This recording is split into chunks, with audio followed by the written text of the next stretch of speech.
It's to name what it is I want.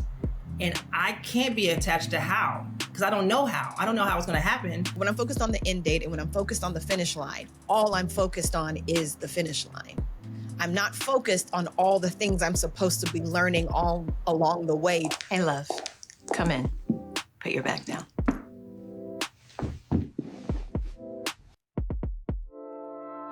Hey, love, welcome back to the Put Your Bag Down podcast. And today's episode is letting go without giving up. I know, before you start feeling a way about it, I want us to have a conversation about expectations, the ones that we name out loud and the ones that we never dare to admit that we even have. Because you see, the truth is, most of us aren't just hoping. We're gripping and planning and managing the pain of the present by imagining the perfect future. Let me ask you a question. Have you ever realized you weren't just dreaming? You were actually clinging to a timeline? That the moment you imagined how it should go, you accidentally started living in the someday? But here's the thing. When you attach to an outcome, that is the future. And you can't be in the future and fully present at the same time. So today, we're talking about what it means to let go without giving up, how to hold hope without harming ourselves, and how to want deeply without falling into despair when it doesn't come out the way that we imagined. And maybe that means surrendering the map so we can walk the road with clearer eyes, softer steps, and a soul that doesn't feel like it's failing every time life reroutes us. So the whole point of this conversation, the whole beginning of this conversation started with a text message to my dear, dear friend who is our guest today, Janine Bell. Hi, Janine. And the text, I actually want to pull the text message. The text message actually just said, release the attachment to any outcome, but how? Because why? And that was the whole text. Because I was spiraling. There was something that I was really desiring, something I really wanted. And I remember you and I had a conversation and you said, I can hold on to the desire and release, any expectations of outcome. And I'm like, who does that? And how do you do that? And we had such a beautiful voice note conversation for about 45 minutes where we were just messaging each other back and forth about what that means and what that looks like. And so I just wanted to be able to talk through that today because that's hard. Like, you have an expectation, you have a desire, and you see an outcome that you want. It is really hard to release that outcome. Like, I just want this thing to be, but if it doesn't happen this way, then okay. I don't have an answer. That's why I'm here. That's why you're here. But we've had these types of conversations and you've been able to articulate it so beautifully. And so I just wanted to give you space to kind of talk about that today. And so my first question for you is, when you think of expectations, what's the first thing that comes to mind? Hope, pressure, or control? Expectations. Oh, wait, before I start talking, right? Let me just say that whatever I say today is how I'm feeling today. It might have been different 6 weeks from now. It might be different 6 months from now. I don't know. But right now, we're channeling this message to whatever we got right now. Because growth happens all the time. All the time. So I'm just like, I'm also releasing myself to having to be beholden to words I say at any given time. But this is true for me right now. And mind you, what I'm about to say is also built up over time in books and courses and all the things. So it's not just like a flash in the pan. What she's saying is, if you watch this later, don't run up on her if she's acting differently than how she responded today. Okay? Let her be her today and let her be her tomorrow. Things do be changing. But when I think of expectations, I think of, it feels like pressure, and that pressure can be constructive, and the pressure can be scary. I also think of a desired outcome. I want it to go a certain way. That's one of the first things that comes to mind in terms of expectations. I almost narrow-minded, got the blinders on. This is how I need it to go. Also, best case scenario. I don't expect the worst most times. I'm not one of those people who think of like the worst possible. How bad can it go? It's always how good can it get? So it's always here. Sometimes it's like too high. too high. And I've learned to like, just take a little step by step. So it's an amalgamation of a lot of feelings and thoughts. So expectations hold a lot of weight until I have to like loosen it a little bit, because they can feel heavy, and I have to give them wiggle room to be more than one thing. So that's my thoughts on expectations. So you just said you're not a person that thinks worst case scenario. You think what could the possible or the best possible outcome be? Have you always been like that? Because as someone who starts out at doomsday and works her way up to, okay, it's not a DEFCON crisis. I'm curious, have you always been the let's think glass half full in the beginning versus me where I'm like, why is the glass dirty? I don't even care if it's half empty. Just why is the glass dirty?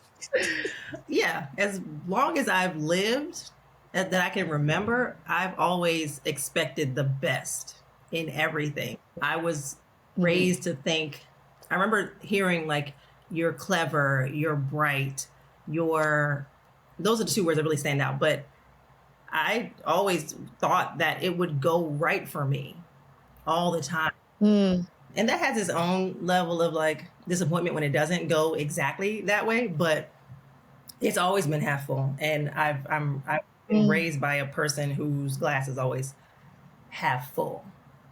Yeah. It's like in my id. So for those of us that are trying to get to half full, where we may initially default to half empty, and we're like, or we could look at it differently. Do you have any advice or thoughts for us? And by us, I mean me. So first thought is I don't feel qualified to answer that question, because I don't know how to switch over. And that's all I've ever known. Right.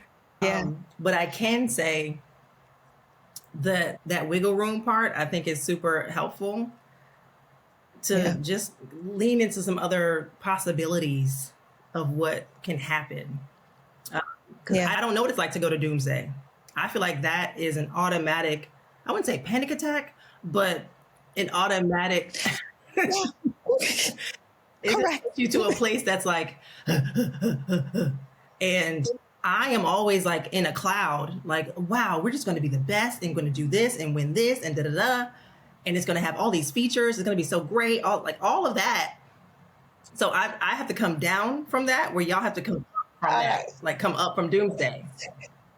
So the spectrum is delusion to doomsday. And how do we move? How do we get more here? No, I appreciate the honesty in that, because I have always deeply admired people who start in the clouds and come back to reality. And one of the things a couple things I do. One, I make sure people in my community are like you. So I get to see something different than what I tend to default to, because it helps me to grow. It gives me something to look at, something to strive towards in terms of, I always notice she starts here. What would I need to do that? And being around you and being friends with you for so long, I have noticed that at times I'm like, okay, how would Janine respond to this?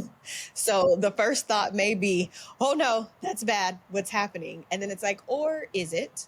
Okay, that is a possibility. That's my pup. That is a possibility. That is a maybe. And what are some other options other than that, right? And I think that's where I think my wiggle room starts. It may start a little more confined for me, but then I'm like, oh wait, I can loosen the belt. Okay, cool. I can loosen the belt. Let me loosen the belt. That means it could be this. This could be the outcome. That could be the outcome. And I think that's what kind of helps me get out of the staying in the doomsday place. But it definitely starts with being around people who start in the clouds. And because just, if you're not ever around it, you don't even know how to lean into asking those types of questions. So, yeah. And community is a huge part of it, as you're mentioning. And I need people who could kind of burst my bubble a little bit and be like, hey, have you thought about, are you thinking about, which how much is this going to cost? So when I'm in the embryonic stage of an idea, I need cheerleaders around me, a cheerleader to like, yeah, girl, and then add this and da-da-da-da.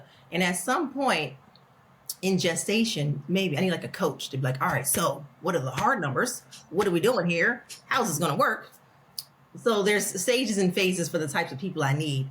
I don't necessarily need doomsday, and I don't need Delulu. I don't need either one. I just kind of need some sense as things progress. No, that makes sense. That actually is a really good point around knowing what you need and what season of what you're working through, right? If you are someone that tends to default to doomsday a little bit more, maybe there is a way where you can have, more positive people in your life, but you're also working to not stay in doomsday because you don't want to be the Eeyore of the group all the time with everything. Shout out to my elderly millennials if you know who Eeyore is. And so there is a growth, right, from both levels, right, from the Delulu place and the doomsday place. But no, that was a really good point. I appreciate that. When we were doing our voice note conversation back and forth, one of the things that you said was, and I was like, how do I stay present when I'm thinking about the future expectation? And you leaned into this phrase and you said, when you attach to an outcome, that is the future, and all we have is now. And I was so angry at you. Okay. Because I was like, what do you do with that? Like, you're right. All I'm trying to attach to an outcome, and I'm trying to live for the future. And oftentimes the present, or I've noticed when I am really holding on so tightly to an outcome, it is because the pain of the present is so hard and the future is more hopeful. But it's hope with anxiety. And so I'm using hope as a coping mechanism for the pain in the present, but that still isn't getting me the thing that I need.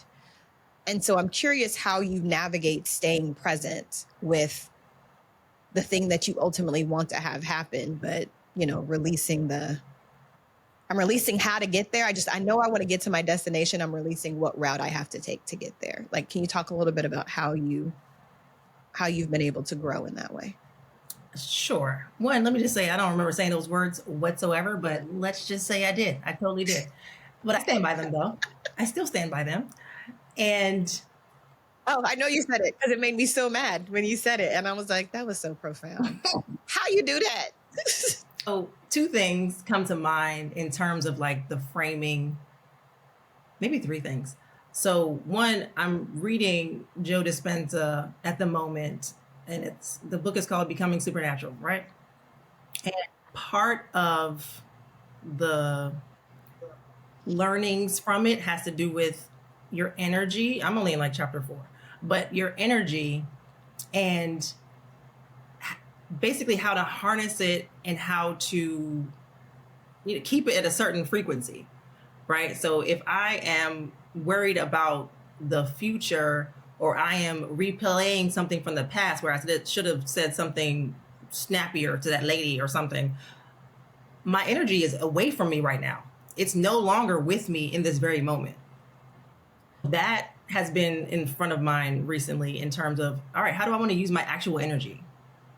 So, and it feels wasteful to put it out there in the front or in the behind. But all I know is I can control right now.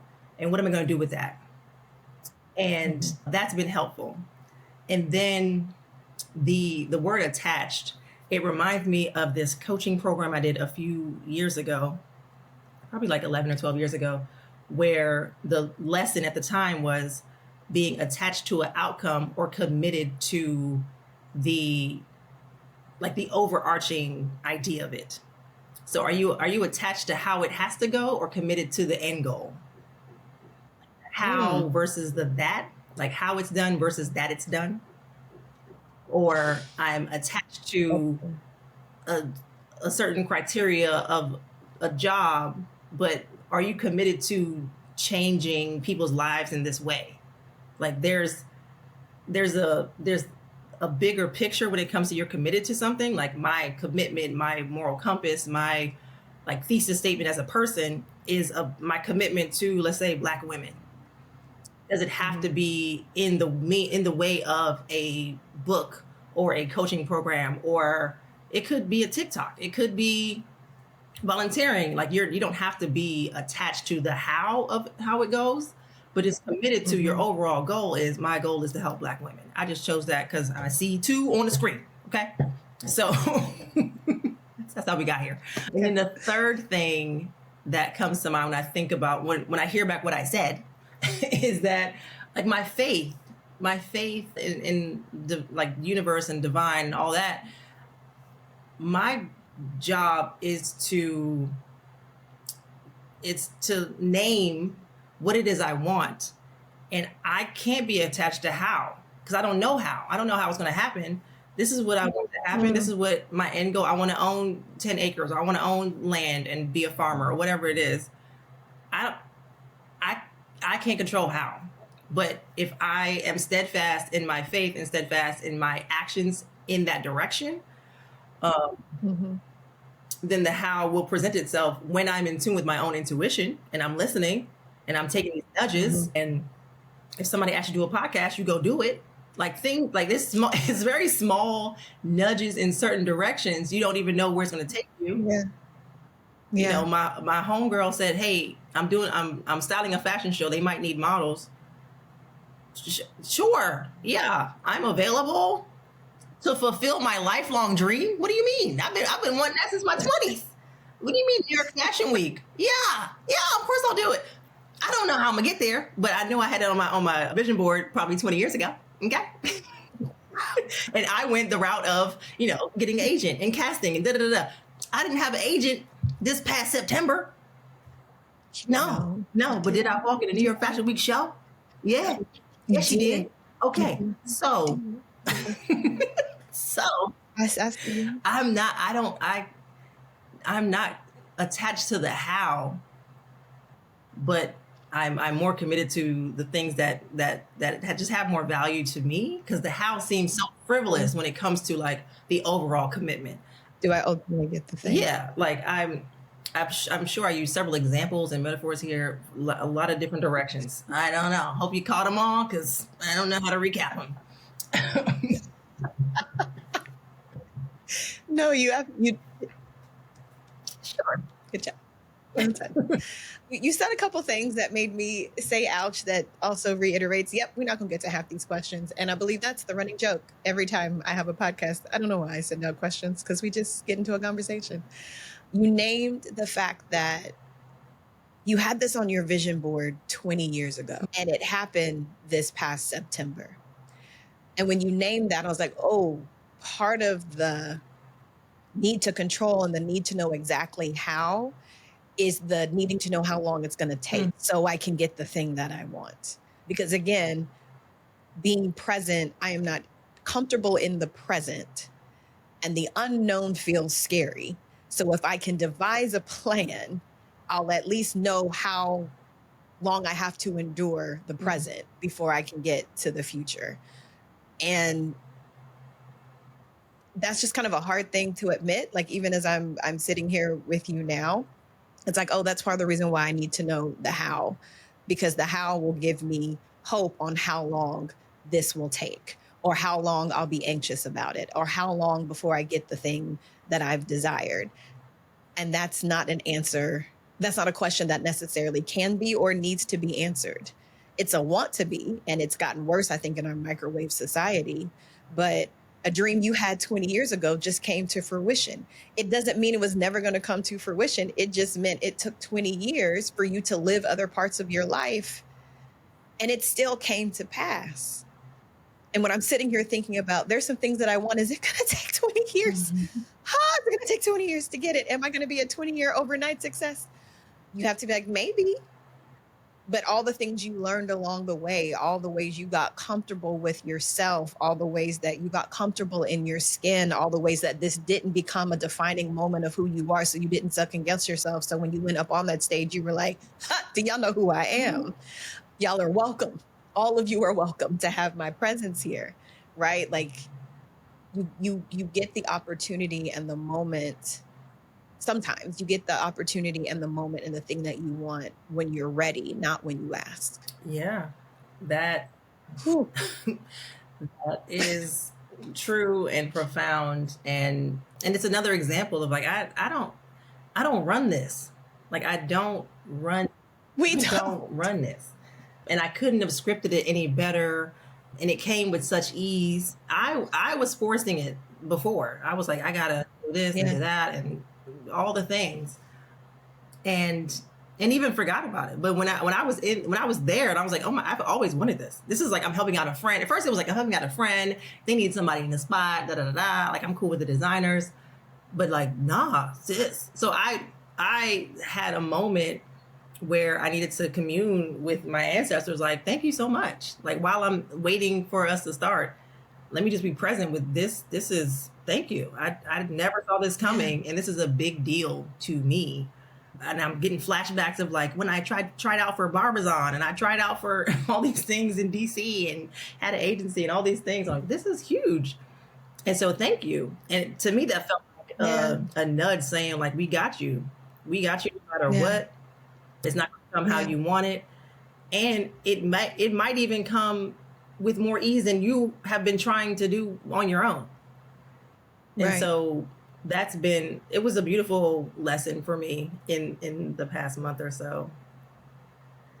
Oh yeah, you said something about like how long you have to hold on to the anxiety or how long will it take. And there is a sense of egoic control that we feel in terms of the things that we want. And I remember hearing the phrase, something like, if you want God to laugh, tell him your plan or something like that.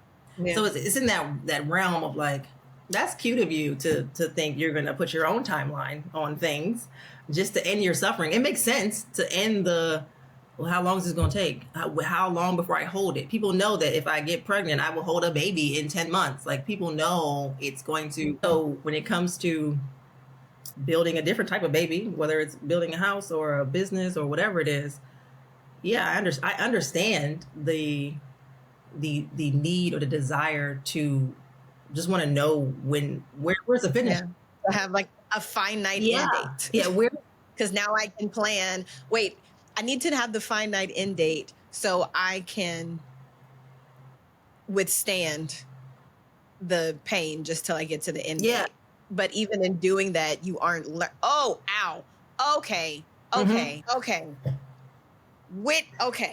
So I just had a whole. This, you know what? This is not what this podcast was for. Oh, girl. But apparently it is. When I focus on the end date, all I'm focused on, like when I'm focused on the end date and when I'm focused on the finish line, all I'm focused on is the finish line. I'm not focused on all the things I'm supposed to be learning all along the way to prepare me for the finish line. I'm just here trying to sustain myself, survive, and stay alive so I can just get to the finish line. But in order to be the version of me that I need to be for the thing that I want at the finish line, I have to be present, learning the things I'm supposed to learn so I can be prepared for the thing at the finish line. And that does not happen when all I'm focused on is the finish line, the end goal, and not the process. And I'm wondering if that's why certain things have not been happening or have not happened in the past, because I was so focused on the end result and not the growth and being present and not being present in the growth that I needed to be the version of me that needed to be met at that finish line.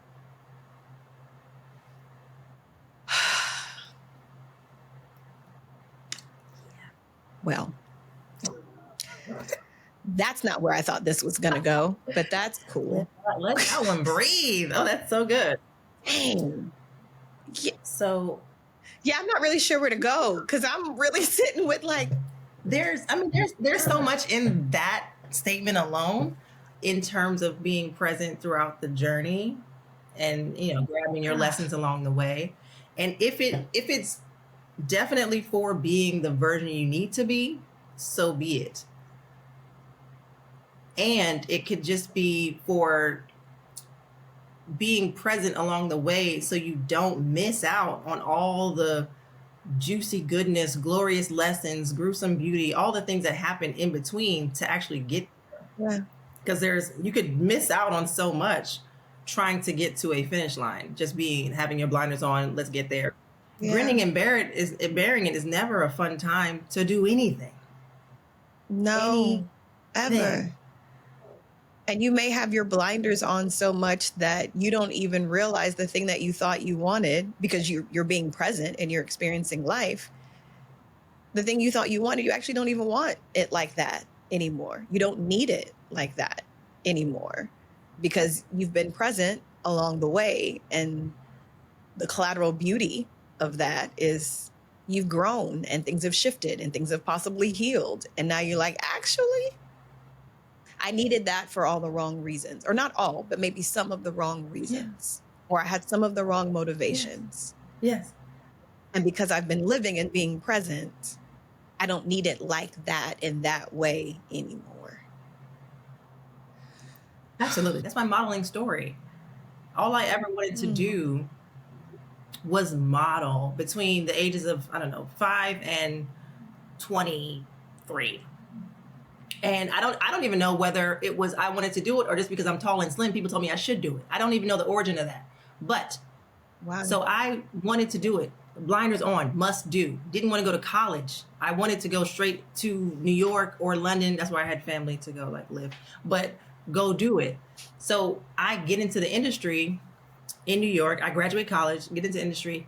And about 2 or 3 years in, I was like, oh, this is very superficial.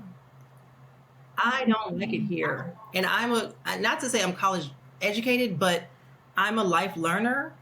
And even though I wasn't in school anymore, I was reading like Garvey's speeches and I was learning about how Christianity was like originated. I'm always learning. So I'm learning. And I'm realizing that in these castings, they don't even care like about like who you are as a person. They just want you to fit a certain mold.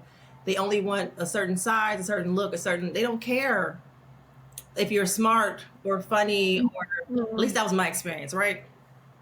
Yeah. And so I was like, I don't feel valued here. And I'm fulfilling myself as a person. But then as I go to do this job, which sidebar, it's a job that I have to use my body. I can't separate my body from who I am and what I do. It's like, right. It's kind of, Right. So they don't value me as a person. And I know I have so much value. I don't like it here. And it feels like there's too much control on their side. I was like, y'all, if y'all don't like my look, I don't get to eat for the next month. I don't like that power dynamic. Y'all don't want to hire me for things. There were so many ways that I like finally was like, I don't think this is it for me. Wow. And that's all I've ever wanted to do. So call it 20 years. I was like, this feels empty and meaningless for an industry that's like wasteful and full of all types of debauchery. I felt like I just had more of like, I'm a quality person and they have no idea. So I was like, what do I do now? So I had to like bow out gracefully, like, thank you for your time. All my agents, I have to leave, whatever. But I just had a great period of what is next in my life. I had no idea what to do because that's all I ever wanted to do. And that period lasted for about 18 months. Got a job as a waitress just to like figure it out. But yeah, I've lived many, many lives. And that was one of them where the thing I wanted so bad, I grew out of it because I did want it. And then I grew and I was like, I actually don't want this. And I think that's okay. It's okay to change your mind, be in integrity and do all the things. Like I won't ghost you. I'll just say, this is not working for me. Thank you so much. Yeah. But you just hand it back to them. Hand it back. It's yours. But yeah, I think it's okay. And I think it's better to move in that way because you're moving closer to yourself instead of pretending to be something or pretending to want something or pretending to live a certain life. You're moving inward to what really matters. And if you're not doing that, I feel like destruction happens because you're just pretending to be something that you're not for whatever reason. Right. That is so real. I think that's the other side of it that people don't often talk about. You get the thing that you've been striving for and you expect it to feel different or be different, or you just expect different than what you actually end up getting. And oftentimes people don't feel or give themselves permission to pivot, especially Black women. Give ourselves permission to pivot because we're thinking about the sunk cost, right? I put all this time and energy and effort into this. I did all these things to get here. This was the path. This was the road. This was the strategy. Now I've accomplished the thing. I should feel X. But again, along the way, you changed. You grew. You evolved. And so that may not be your end goal or your end game or your end result. It may be, and it's also not wasted, right? It's a chapter. You thought it was the end of the book, but it's just a chapter. It's just series 1 of a 9-part, is it 3-part, 9-part, a trilogy? I guess that's 3. Okay. It's just book 1 of a series. That is your life. And there is something very fearful around my whole identity has become getting to this expectation, getting to this outcome. And it no longer feeds me. It no longer serves me. It no longer brings me joy. It may never have, but I didn't stop long enough to ask. But now I'm in a place where I can do something different. And the pivot feels scary because what is that going to say about me? Yeah. Because you're human, and you get to change and evolve and be different. So what would you say to someone who's like, I have to pivot and it feels scary and unnerving and unfamiliar and sometimes unsafe because something is unfamiliar. It can feel unsafe, but it really is just unfamiliar. What would you say to someone? I'd say congratulations for being aware. That's first and foremost. Because wait, say it again. I said congratulations for being aware, because that's a huge step in knowing and pivoting and changing and course correcting, whatever you want to call it. And it is scary and unnerving and unfamiliar. And it takes a lot of courage to move, to move from stasis, right? And I'd say find people who have done similar things in any way, whether they changed careers, left a marriage, moved to a farm, whatever it is. Find people, cut all your hair off. Okay, and talk to them or listen to their podcast or YouTube, whatever it is, just to get some gems and some encouragement on how to do it, because it has been done, and there is glory on the other side when you're listening to yourself. Nobody else can hear what you're hearing in there. No one's experiencing your first person position from whatever it is you're leaving or changing. No one else is in that. And what I also understand is that I'm getting goosebumps, girl.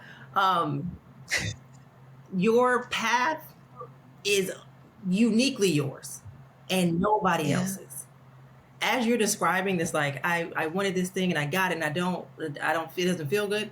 That's many people's experience in marriage, and they have too much built up to admit that, to change it, to do anything publicly, because you done publicly said so much. But nobody has your path. Nobody has walked a day in your shoes. And so just knowing that your path is your own, that can help give you the courage to make whatever move you need to make, whether it be drastic or subtle. It doesn't have to be like burn it all down. It could just be a tweak here, a tweak there, and try some things out and tinker till it gets to a point that you're good, or burn it all down. But again, a spectrum, wiggle room. Yeah. I'm a big fan of the wiggle room, the gray area, the figure it out. We're going to find it. We're going to find it. Okay. You're definitely my gray area friend. When I get way too black and white, you're like, or it could be all of that, Ashante. Let's go get ice cream. Let's just go get ice cream. Let's just go get ice cream. And there's many ways to do life, right? So many ways. And I think that society has this unspoken pressure and rewards and punishments about how we move through life. But again, your path is your unique path and no one else. You don't have to answer to anybody. You literally don't have to answer to anybody. You can pick and choose who you want to answer to, but you're really coming home to yourself. every time. All those thoughts, all the things I was like, I said no when I meant yes, or I meant yes when I said no, or whatever, like whatever it is, that's your internal dialogue to get you to start getting it right, to make sure you're in alignment with your values and who you are as a person and who you want to show up as in the world. Yeah. So yeah, it takes a lot. It takes a lot of courage. It's not like an easy task. I can say that. No. It's not. And there's a faction of people who have conditioned themselves to deal with a certain level of suffering or expanded their capacity to hold suffering. So it's a more of an uphill battle to come out of. Right. But you don't need to suffer in certain ways in this life. Yeah. So it's a courageous move. Call me anytime. I can talk you through it. Listen, you're gonna hit me up in a week, girl. Did that episode come out? Because I keep getting all these phone calls and these messages. How did they find me? Because you asked them to. Because you said find me, and they said say less. I hear what you're saying. I definitely hear what you're saying. There is, I can say honestly, for me, there is some comfort in consistency, and I have to be able to hold the line with consistency and an addiction to predictability and something being exact, right? Those are very different things. And so knowing that, like, I do desire like a certain level of consistency in my life. And I think that's where I can get a little bit more black and white at times, understanding when I move into like jet black or I move into like fire white. It is more so at that point, it has moved from a place of consistency and moved into my coping mechanism and my fear around being addicted to predictability because I'm afraid of the unknown. And so again, back to being aware about, being aware of yourself and where you are and what you actually need at that time. Some people feel that they have to hold pain in a way that is beyond anything they should have ever had to hold because it's so familiar to them. In fact, they're more familiar in the pain and the suffering than anything else. And suffering has masked itself as resilience, has masked itself as loyalty, has masked itself as maturity, has masked itself as dedication, has masked itself as power. And it's not. You can shift and change and want and need more than what is currently being given to you. Your identity does not have to be your suffering. Your identity never was your suffering. And yeah, I'm actually just going to leave that at that. And whoever needed that. So yeah. I'd like to add that when you say addiction to predictability, that reminds me of the idea that there's a school of thought that says like the ego likes the familiar. The ego doesn't like change whatsoever. So when things start to feel uncomfortable, and I feel like this is a growth type of uncomfortable, I'm always like, all right, girl, I know you don't like it here. I know it's a little different, but we're going in this direction. Like I think you can feel the difference between scared growth or like scared for my life. Like there's a certain type of, well, sometimes it might feel like depending on which trauma trigger is being activated, it may be like, this is from my life. And you're like, girl, they just cut you off. It's okay. It's okay. So there's like internal dialogue around, girl, it's okay. We're going this way. Let me hold your hand. Mm-hmm. We're headed this way. We're making a big decision for the best. I know you don't like new things, but we're going this way. So it's like a people on the shoulder type of thing, or child, or whatever you want to call it. I'm talking to her to tell her it's changing now for the better. For us, we're doing great. It's fine. You're safe here. And I find that helps. And then also being around people who, if they hear a shift, they're like, all right, What we on next? Not the friend who's like, I thought you were going to do this, and what was about that? What happened to the da da da? No, if we on something new, we on something new. Right. Everything is until it isn't. There's certain like platitudes that I just have in my life. It's like that. I mean, that's just what it is now. The same way I said what I say today might change. That's what it is today. Okay. Some things I will stand by. Other things I'm like, well, that's shifted a little bit since then.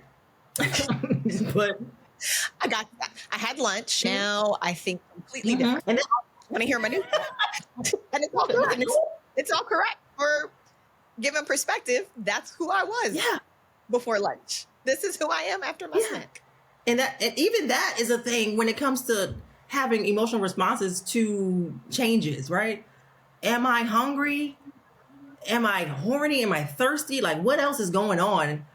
What have I watched on my timeline recently? Like, what has affected my overall mood in moments? Or what else happened in my day? You forgot that at 10 a.m., somebody cut you off. You had a road rage situation. But now at 3 p.m., you're wondering why you're making some weird decisions. You shopping now. You shopping.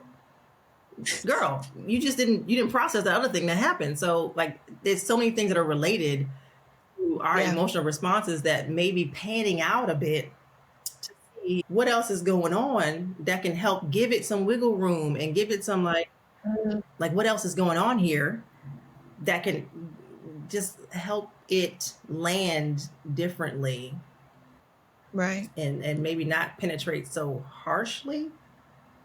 Right. Or give context to why it's penetrating so harshly. Right. It's not that Linda in accounting replied to your email and didn't answer none of your questions.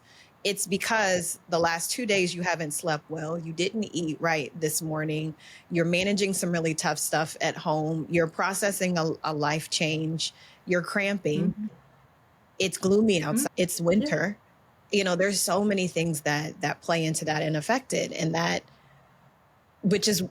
and all that's happening is like, I just need this one thing to go right. And you're like, no, you just need to process what's present right now and not to what you named before. Try to time travel and focus on the future because the pain of right now is too much because you won't get curious about it. One of the things that I absolutely love is the feeling wheel. We'll have it in the description because most times we don't know what we're feeling. Even as you were naming that, I was like, most people don't know all the different feelings, right? Happy, sad, angry, horny, hungry, right? So that's kind of where we live. It's like, but there's so many emotions that people don't have language for. And when you mislabel the emotion, you can misinterpret the moment. And so becoming more aware and more familiar with where you are and who you are. Like I'm, a whole therapist and I still got to go to that thing. Like, what do I actually feel? Yep. That's the feeling. That's the feeling. Despair. Got it. Okay. I thought it was rage. No, this one's more correct. This one's more correct. But no, that is all very, very helpful. I want to lean back in briefly to one thing that you named around when you are in a certain place, what type of people and what type of energy you should put yourself around. I think for a lot of us, if a friend comes to us and says, hey, I'm trying to do this thing, we're the friend that will say, oh, girl, well, how are we doing it? What do you need? How can I help? You want me to run to the store and get some puff paint? How are we going to do this? We're going to make it happen. We need gas. We need puff paint. We need chips. What do we need? Let's do it, right? I don't know what we making, but we making it. And we do it so well for other people. But when it comes to ourselves, we are our own worst friend. We are our own worst lover. We are our own worst critic. Like the lack of self-love. If we could treat ourselves half as good as we treat the people we care about, that would solve so many of the problems, or at least give protection to so many of the things. And so even as we're thinking about, and I'm myself included, y'all have seen a few times now where I've had revelations on this actual podcast and I'm gonna go back and watch and be like, oh, I really had that whole revelation in front of people. That's great. That's lovely.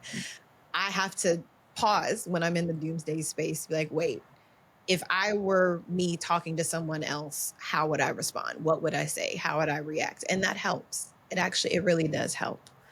But thank you, Janine, for all of your wisdom and your positivity and your sprinkles and rainbows and joy and light and groundedness, because you're like, this is what it is right now, today, in this moment.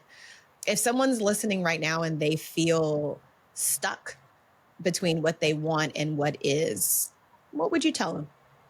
What they want and what is, meaning there's something aspirational that's not present right now. Yes. I would pour energy into the thing that you want and cut out anything that doesn't move you closer into that direction. And I say that so easily out of my mouth, but it's harder, easier said than done, right? And you can do it in increments. Let me just add that. You can do it in increments. But it's really, if the thing that you want, if you know what you want, because some people don't even know. They're like, I don't want this. I just don't want this. What do you want? I don't know. But when you, not this. When you actually know what you want, you're in a very good place, because it's like the carrot in front of you. You're moving in the direction of what you actually want, and you can decipher and be discerning about what's getting you closer or not. If the goal is a house, spending frivolously gets cut out. If the goal is, I don't know, great credit or whatever, you know what the goal is, things can fall by the wayside because they don't matter, because this other thing matters. And the mindset of The Alchemist, the book, the thing that you want, the world, the universe conspires to get you closer. And I do believe in that energy. When you're moving towards something, things start to get out the way to get you closer to it, because you are actually willing it to your life. You're willing it forward. You're willing it to your actual present. And that's why vision boards and all these other things are helpful, or even affirmation, whatever the thing is. The modality is about channeling energy in a direction. When I say that, if you know what you want, that's actually like golden, because you have a target to go towards.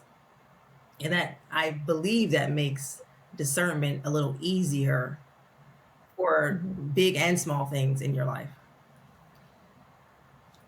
That's my answer today. That's my answer today. Yeah. Today. Yeah. Don't y'all run up on Janine and be like, you had said. Oh, yeah. I like being told what I have said before, and I'd be like, that sounds like me. Yeah. That sounds like I stand by that. Did it help? Yeah, I said it. Oh, it hurt? I don't know. Don't tell me. Thank you, friend, for this conversation. Thank you for sharing your heart and your wisdom and your light and your joy. Thank you for once again witnessing real-time revelations based on things that you have shared and said. Anytime, girl. Anytime.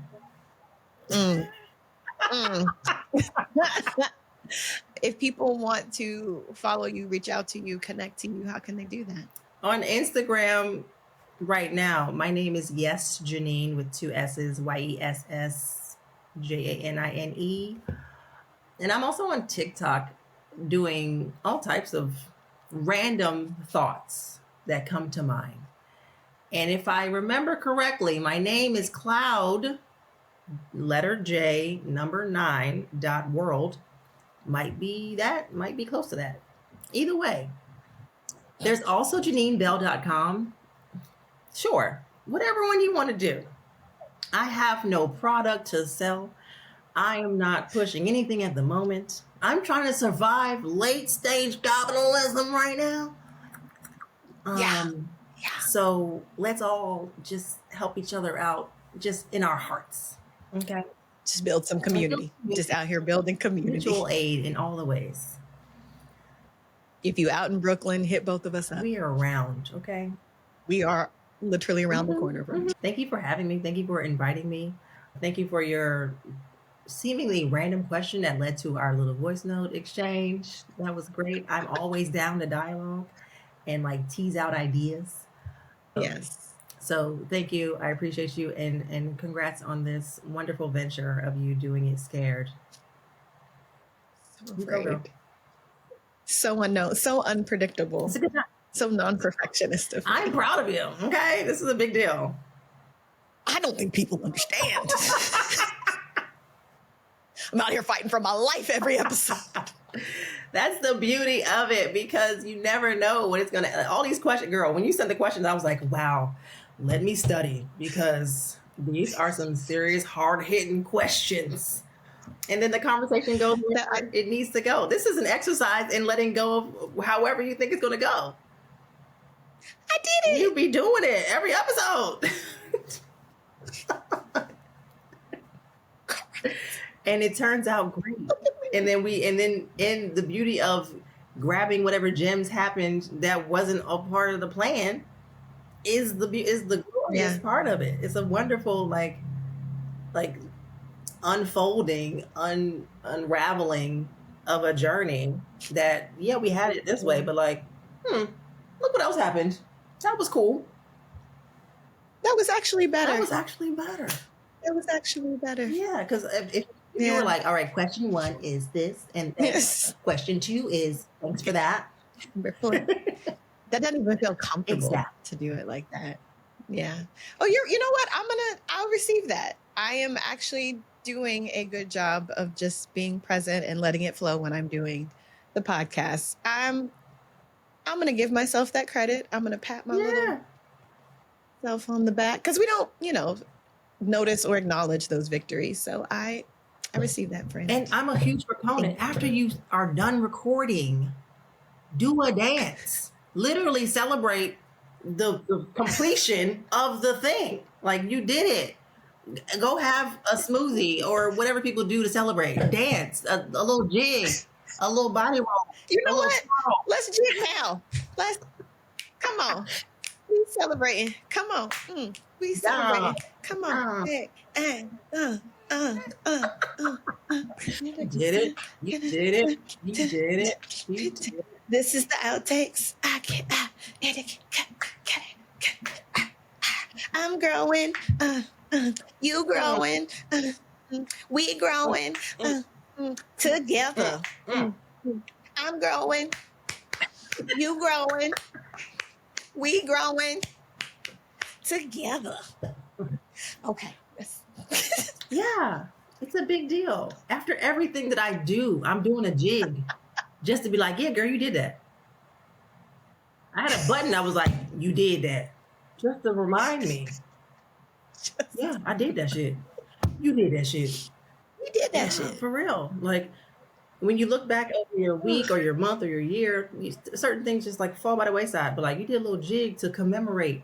That small little jig, a little dance to commemorate. And pat yourself on the back. Whew. You go, girl. I'm proud of you. I appreciate that. So with everything that we've named today, here's the invitation. Take a breath. Release the deadline. Release the picture perfect plan. Release the pressure to predict the outcome before you let yourself be present. Ask yourself this. What would it look like to be faithful to the moment, not the expectation? This week, I want you to practice hope without a leash, trust without a timeline, wanting something without needing it to prove anything about your worth or your path. You're not behind. You're not lost. And what we've learned today is sometimes letting go is the most honest form of faith. So until next time, drink water, take naps, and say no. And put a couple of those bags down. Bye for now.